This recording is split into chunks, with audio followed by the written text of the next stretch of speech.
I think I was really afraid of the vulnerability of people who are very, very ill. Would I be able to understand where they were coming from? Am I going to be experiencing people who are actually in the process of dying? What if the person dies when I'm there? Or what if I turn up at their house and they're dead? What do I do? That was quite frightening to me. The Compassionate Neighbours project, coming out of St Joseph's, it's looking at the palliative side of things. So how can people who have long-term health conditions or terminal health conditions, how can they be supported in their community?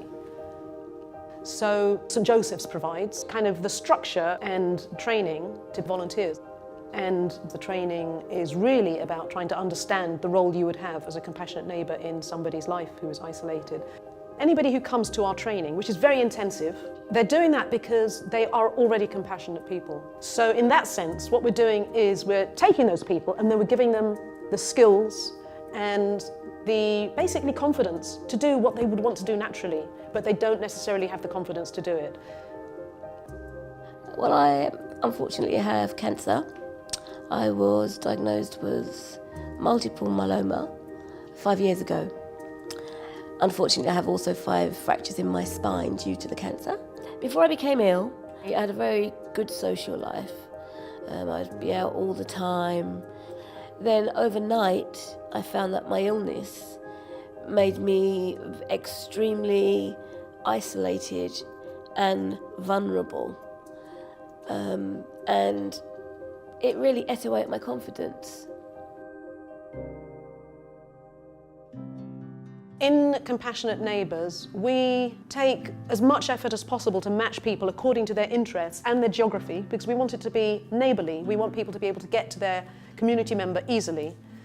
And we want it to be real. So if somebody's in your community, it's more real than somebody who's just turning up to have a conversation with you and then leaving. So we take great care in the matching process.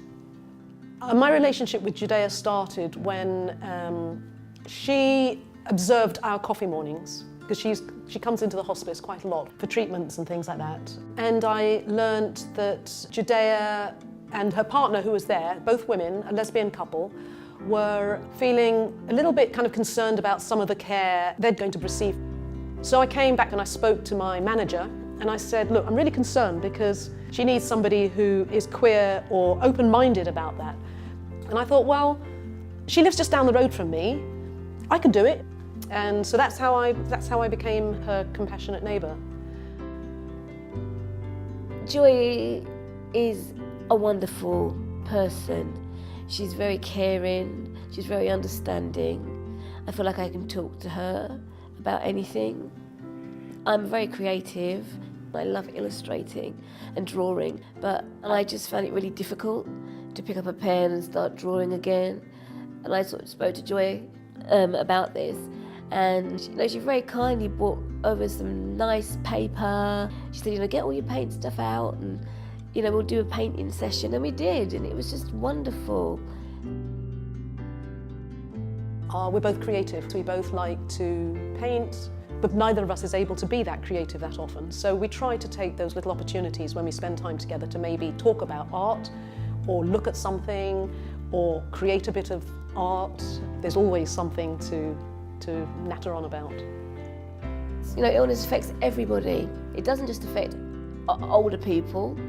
What I really like about this, it's a natural friendship. You can't buy that.